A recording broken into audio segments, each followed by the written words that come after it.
Syria में लगातार हालात बदल रहे हैं तो यूक्रेन और रूस की भीषण जंग हो रही है। यूक्रेन की फोर्स ने चेचन्या पर ड्रोन हमला किया है। इसके साथ ही रूस के इलाकों पर ड्रोन से बमबारी कर दी। यूक्रेन ने रूस के तेल डिपो पर हमला किया। यूक्रेन पिछले कुछ महीनों से काफी एग्रेसिव होकर प्रहार कर रहा है।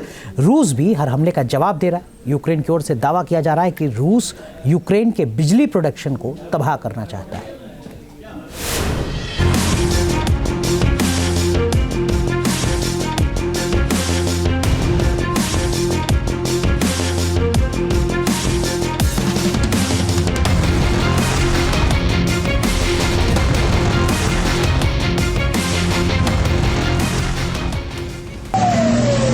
रूस के तेल डिपो पर हमला। रूस के टैगनरोग शहर पर ड्रोन अटैक।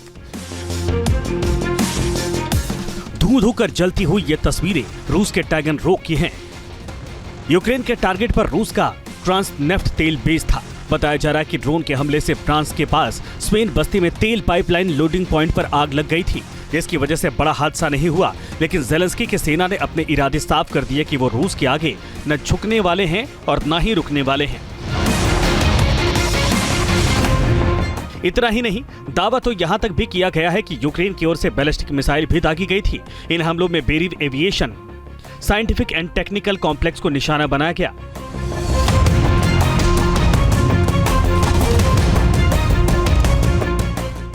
बताया जा रहा है कि यूक्रेन के हमले में 10 से ज्यादा गाड़ियां खाक हो गई। इस साल यूक्रेन की सेना ने रूस के भीतर सैन्य और फ्यूल सुविधाओं के खिलाफ लंबी दूरी के ड्रोन के हमले को तेज कर दिया है, जिसकी वजह से रूसी सेना के लिए फ्यूल और गोला बारूद की सप्लाई काफी कठिन हो गई है।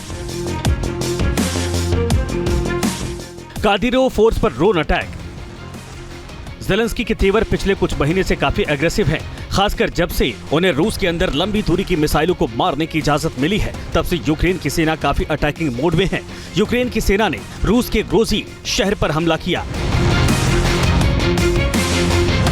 इतना ही नहीं, यूक्रेन की ओर से चेचन्या पर भी ड्रोन प्रहार किया गया। इस हमले में कादिरोव स्पेशल फोर्स के 4 गार्ड घायल हो गए। यूक्रेन की ओर से लगातार लंबी दूरी के ड्रोन हमले किए जा रहे हैं। चेचन्या में यूक्रेन का ड्रोन अटैक इतना भयंकर था कि इसके विस्फोट की आवाज काफी दूर तक सुनाई थी। बताया जा रहा है कि यह हमला इतना विध्वंसक था कि जिसकी वजह से कई बिल्डिंगों को नुकसान पहुंचा। यूक्रेन ने कादिरोव फोर्स पर इससे पहले 4 दिसंबर को हमला किया था। इस हमले में भी कादिरोव फोर्स को काफी नुकसान हुआ था।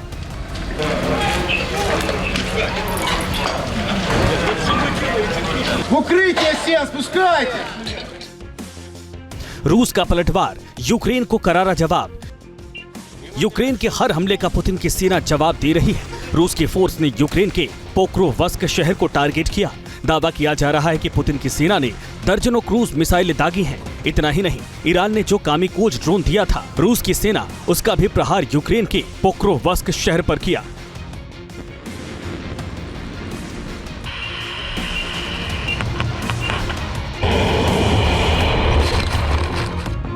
यूक्रेन के ऊर्जा मंत्री हरमन हिलुशेंको ने कहा कि रूस का आतंक जारी है। बीती रात यूक्रेन पर कई ड्रोन हमले किए गए और इसके बाद देश के हवाई क्षेत्र में क्रूज मिसाइल भी दागी गई। रूस ने यूक्रेन के पश्चिमी क्षेत्रों के खिलाफ किंजल बैलिस्टिक मिसाइलों का भी इस्तेमाल किया। इन हमलों के बाद आशंका बढ़ गई है कि रूस का लक्ष्य सर्दी की शुरुआत में यूक्रेन की बिजली उत्पादन क्षमता को नष्ट करना है। जाहिर है, रूस सर्दियों के मौसम में यूक्रेन पर बढ़त बनाना चाहता है। लिहाजा आशंका यही है कि रूस यूक्रेन के बिजली प्रोडक्शन क्षमता को तबाह करे, जिससे कड़ाके की सर्दी में यूक्रेन की सेना को बिजली ही मुहैया ना हो पाए। जाहिर है, बिना बिजली पानी के कौन सी सेना कितने दिन तक जंग लड़ पाएगी। पुतिन ने ऐसा प्लान तैयार किया है जिससे यूक्रेन की फौज कड़कड़ाती सर्दी में ही दम तोड़ दी। Team news nation. News nation अब व्हाट्सएप पर खबरों के ताजा अपडेट के लिए न्यूज नेशन के इस QR कोड को स्कैन करें।